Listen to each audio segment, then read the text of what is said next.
வணக்கம். ஆன்மீக செய்திகள். திருச்சி உறையூர் கமலவல்லி நாச்சியார் கோயிலில் வைகாசி மாத கோடை உற்சவ விழா வெகு விமரிசையாக நடைபெற்று வருகிறது. வைகாசி மாதம் நடைபெறும் தாயார் கோடை உற்சவம் வெளிக்கோடை, உள்கோடை என தலா 5 நாட்கள் நடைபெறுகிறது. வெளிக்கோடை உற்சவத்தின் 3ஆம் நாளான நேற்று மாலை தாயார் மூலஸ்தானத்திலிருந்து புறப்பட்டு பிரகாரங்கள் வலம் வந்து 4 கால் மண்டபத்தில் எழுந்தருளினார். அங்கு பக்தர்களால் வழங்கப்பட்ட மல்லிகை பூக்களையும் பின்னர் பூ போர்வையினை சாத்தப்பட்டு வாசனை திரவியங்களை சூடி பக்தர்களுக்கு அருள் பாலித்தார். இதில் திரளான பக்தர்கள் கமலவல்லி தாயாரை வழிபட்டு சென்றனர். பின்னர் இரவு வீணை வாத்தியத்துடன் மூலஸ்தானத்தை சென்றடைந்தார்.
காஞ்சிபுரம் வரதராஜ பெருமாள் கோயிலில் வைகாசி பிரம்மோற்சவம் கடந்த 28ஆம் தேதி கொடியேற்றத்துடன் தொடங்கியது.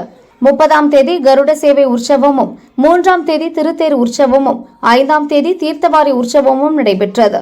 தினமும் காலை மாலை என இருவேளையிலும் பல்வேறு வாகனங்களில் வீதியுலா வந்து பக்தர்களுக்கு அருள் பாலித்தார். வைகாசி பிரம்மோற்சவத்தின் நிறைவு நாளான நேற்று வரதராஜ பெருமாளுக்கு சிறப்பு அபிஷேகமும் நடைபெற்றது. ஸ்ரீதேவி பூதேவியுடன் சிறப்பு அலங்காரத்தில் வெட்டிவேர் சப்பரத்தில் எழுந்தருளினார். மேளதாளங்கள், வேத பாராயணம் முழங்க மாட வீதிகளில் வரதராஜ பெருமாள் வீதியுலா வந்து பக்தர்களுக்கு அருள் பாலித்தார். திரளான பக்தர்கள் கற்பூர ஆரத்தி எடுத்து மனமுருக வேண்டினர். வீதியுலா முடிந்து வரதராஜ பெருமாள் கோயிலுக்கு திரும்பியதை தொடர்ந்து கருடாழ்வார் கொடி இறக்கப்பட்டு வைகாசி பிரம்மோற்சவம் நிறைவு பெற்றது.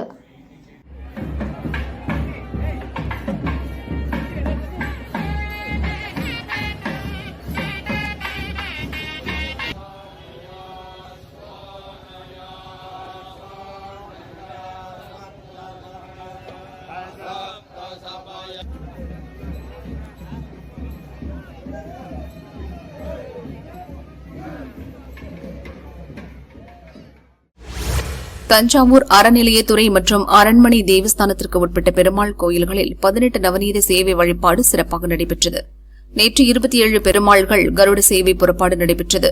தஞ்சாவூர் வெண்ணாற்றங்கரை கோயிலிலிருந்து திவ்ய தேச பெருமாள்களுடன் பல்லக்குகளில் புறப்பட்டு ஸ்ரீ நீலமேக பெருமாள், ஸ்ரீ நரசிம்ம பெருமாள், ஸ்ரீ மணிகுண்ண பெருமாள், ஸ்ரீ கல்யாண வெங்கடேஷ பெருமாள், ஸ்ரீ யாதவ கண்ணன், ஸ்ரீ ரெங்கநாத பெருமாள், ஸ்ரீ கோதண்டராமர், ஸ்ரீ பிரசன்ன வெங்கடேச பெருமாள், ஸ்ரீ வரதராஜ பெருமாள் உள்ளிட்ட 18 பெருமாள் கோயில்களிலிருந்து கிருஷ்ணர் வெண்ணெய் குடத்துடன் அலங்கார சேவை மற்றும் பின்கூந்தல் அலங்கார சேவையுடன் மாட்டு வண்டியில் வலம் வந்தது.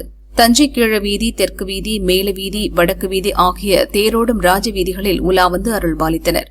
இந்த வெண்ணெய் தாழி உற்சவத்தில் திரளான பக்தர்கள் பஜனை பாடல்களை பாடியபடி சென்றனர்.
உன் அபய கரத்தால் அருமாய் திருமாலே